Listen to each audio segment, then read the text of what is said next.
have a guest now who has done something that I've never done, and I don't know I've ever met anybody else who's done it. And I think I'm probably right in saying that, Karl. I mean, how many people have you met who have accomplished what you've accomplished in terms of the Iditerod? Well, I've met probably 70, 80 of my comrades. Your comrades, because you were born in Alaska and you know that's part of your culture. But out there in the world, this has got to be the supreme test of human endurance and also the bond between a man and his dog. Great way to describe it. Yeah.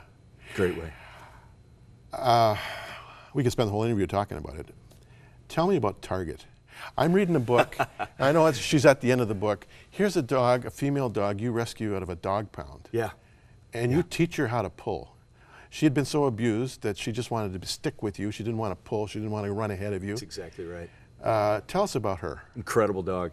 Great metaphor for life. Yeah. Because she was, as you said, I rescued her out of the pound. She was on the hook to be put down, and she became not only a good friend, but then I had to teach her what she was born to do, and that was born to run.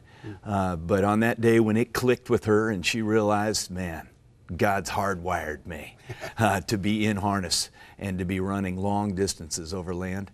Boy, oh boy, she came uncorked and unleashed. It's almost a beautiful picture about us. We're bottled up, we're almost prisoners, headed off to a destination that we sure don't want, but God's wired us up for something really incredible. The story of the hill. Yeah. You'd reached a point of exhaustion, you and the dogs. You got this long, long hill, and your dogs just sat down. Yeah. And Target was not a lead dog. She was near the end. You tried to convince every one of your dogs to lead. None of them would. Right. But you said Target understood. Yeah. And she took over the lead and got you over that hill. Yeah. Got me over the hill and about another 20 miles down the trail. And she almost looked at me like, Karl, man, oh man, you are in a spot. But I'm your friend. I'm going to help you out. It's about 1,200 miles, right? 1,100 miles. 1,100 miles. You were 18. 18 years old. Why did you do it? You know, Pascal's right. We got a void in our heart, a God-shaped void. And contrary to popular belief, people might think I'm an adrenaline junkie. I'm really not. I'm like every other person. I've got this desire to have that God-shaped void filled. And the irony is, Jim, is that when I came across that finish line, 21 days, 8 hours, 12 minutes, and 32 seconds after the start, I had encountered some intensely cold temperatures, frostbite, and gone through some pretty tough ordeals, pretty serious overflow. 100 miles of the Yukon River, a few hundred miles of the Norton Sound coast. But here I'd completed this race, and within a few hours of completing the race, I had this empty feeling in my gut and really in my soul. And that's when I realized, boy, even the Iditerod can't fill that place that only God can fill. Yeah. Now, I've been focusing on Karl, Mr. Floor Director. Have we shown the pictures while I've been talking to him? We didn't. Well, let's take a look. Now this is an aerial shot, right? Is that you, or is that just a? That's a team on the Iditerod. Yeah. Hard to identify exactly who it is. That looks to me to be on the Yukon River on an open lead of water. Amazing stretch of territory. There it is, the starting line. That's a picture from several years ago, but that's a team of Huskies heading out. Wow. Now, I've heard that it's in a dog's nature to pull, not just Huskies, but I heard of one guy who did the Iditerod with a team of poodles. He did. They are not built for the weather, so No. he had to get out of the race and not complete it. And then there's been others who have taken, stray dogs Right. of various brands, if you will, and the dog just loves it and has it in his nature to just keep pulling and pulling and running and running. That's exactly right. They're hardwired that way. And the critical challenge for you as an Iditerod competitor is the health and safety of your dogs before your own, right? Yeah, job one, it's the dogs. Yeah. Feeding them great meals, make sure they're getting good nutrients. Checking their paws. Checking their paws, making sure there's no lacerations, putting booties on them. Yeah, and putting them to sleep on hay or straw. Straw, bedding them down. So do you carry straw with you? You carry a bale of straw with you, and you carry it out of those checkpoints that you have along the way so that when you make a stop out on the trail, you can bed them down on straw. And what happens if one of the dogs gets lame? Do you continue or do you stop? You actually leave them at a checkpoint. They are then flown to larger checkpoints, and they get relief that way. Huh. Now, the book you've written let's take a look at it here. It's called Thrill, When Normal is Not Enough. And you have founded a ministry called Thrill Online. Actually, it's called Lifelane 180, but your website is thrillonline.net. That's right. You talk about the challenge of rising above normal Christian living. Yeah. What do you mean when you talk about that? I was born and raised into normal Christian living, and it looks so much like the real deal, Jim. Yeah. I walked aisles, I memorized verses, I was president of a youth group, but I didn't know the real Jesus. And part of the heartbeat of Thrill is to turn people onto the real Jesus, because we're plagued today, the church is littered today with people who think they have it going on with God, but they don't. James, the half-brother of Jesus, said, the demons believe that God is one, and they tremble. One of the things that breaks my heart is that there's people even watching us today that maybe are wondering, why is it not working? Some of those are derailed in their faith. Some have maybe never stepped into authentic faith. And this book uncorks for us from the Scriptures what authentic belief is. Yeah, and you say in the book that you cannot have faith without action, that there is a definite relationship between the two.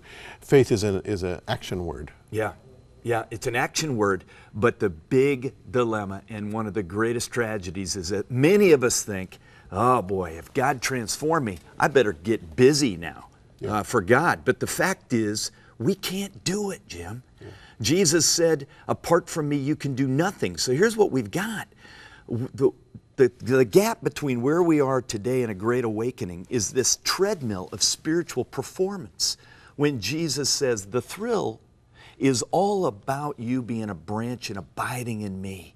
Because when you have proximity with me and not trying to perform for me, then I'm going to do awesome things in your life. It's not really very fashionable or even politically correct these days to talk about Satan. Yeah. This is seen by more and more sophisticated Christians as mythological. They would never call it as such, but in their heart of hearts, they really don't believe in it. You call him the thrill killer. Yeah. Jesus believed in Satan, of course. Yeah. He came to seek and to save the lost. We were lost until he came. Why did you call Satan the thrill killer? Because you said it. He's become mythical. Yeah. We don't even believe he exists anymore. Yeah. Maybe that's the greatest proof that he does exist. Yeah. He lulls us to sleep. Yeah. Bro, we are in a battle for our minds. Yeah. And the fact is, if we can make him into a glorified Disney character, he's got us right where he wants us. Mm-hmm. He's real. He is attacking us in our minds constantly. He's accusing, he's deceiving, he's beaten the hell out of us and wanting to take us down. He's certainly beaten the fear of hell out of us. Yeah. People don't want to talk about hell, and yet Jesus talked about it. You know, I've often, you know, in my own quiet time with the Lord every morning, and then in my interaction with people over the years, have had to rebuke myself, you know, and to keep, you know, my worldview biblical. I mean, we are in the process of being rescued, just like you rescued Target from that pound. She was on her way to being put down. Just like these little girls are being rescued in Cambodia, we need rescue. Well, we do. We need the mercy of God, and we need faith. And it's the rock, not of our faith, but of the grace that He's given us to say, I stand in Jesus Christ. That's where the thrill begins. Mm. Now, you've been a pastor for how many years? Oh, goodness. Probably 20. 20 years? How has your pastoring changed over 20 years? And great question. You know, you talk towards the end of the book about a fresh story. Yeah. What's your fresh story? The fresh story is that God is showing me that there is room in this world, big room, for people who have grace and mercy for others. We live in a world of pain. Yeah. The beauty of it is if we understand that the way down is the way up, and that broken people are truly empowered people, that God's power is perfected in our weakness, then we have something to offer. But we live in a world, Jim, that is full of pain. And the thing that God's taught me is to weep with those who weep. And although we go through incredibly challenging times, God leverages those. According to Romans 5, he says, you stand in faith, you're going to face trials. Those trials are going to produce endurance. The endurance is going to produce character. And then the pinnacle of this is this incredible hope. That is what we're living for.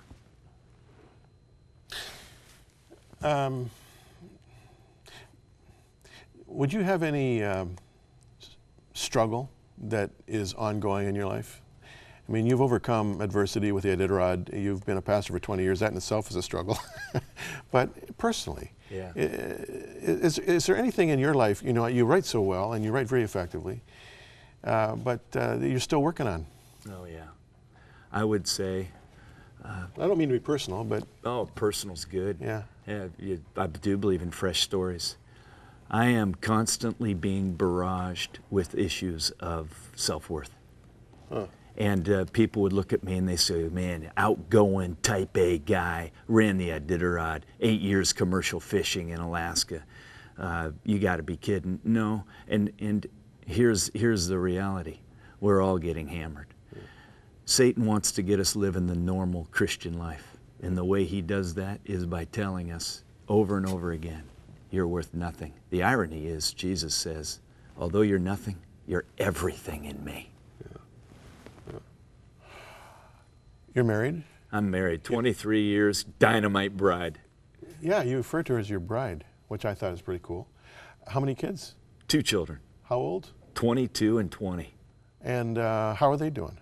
You know what? They're committed Christ followers because they've seen an authentic dad and an authentic mom. Yeah. Not perfect, but rocking and rolling with Jesus. Boy, you know, I've often said, you know, and you know, I have to qualify it. Every child born has a free will, Yeah. and every child born has their own journey, their own path they have to walk. But boy, I'll tell you, in the ministry, it's a terrific blessing and a terrific indicator of your own priorities and integrity to see that your wife and your kids are loving the Lord and loving each other and loving you. It just adds authority to your work and your ministry. The book is called Thrill, When Normal Is Not Enough. I've not talked about the book that much, talked to aspects of it. I wanted you to meet the author. And if you can read the author, you're going to want to read the book, I think. It's very, very interesting, very challenging. It's very inspiring. Thanks for coming our way.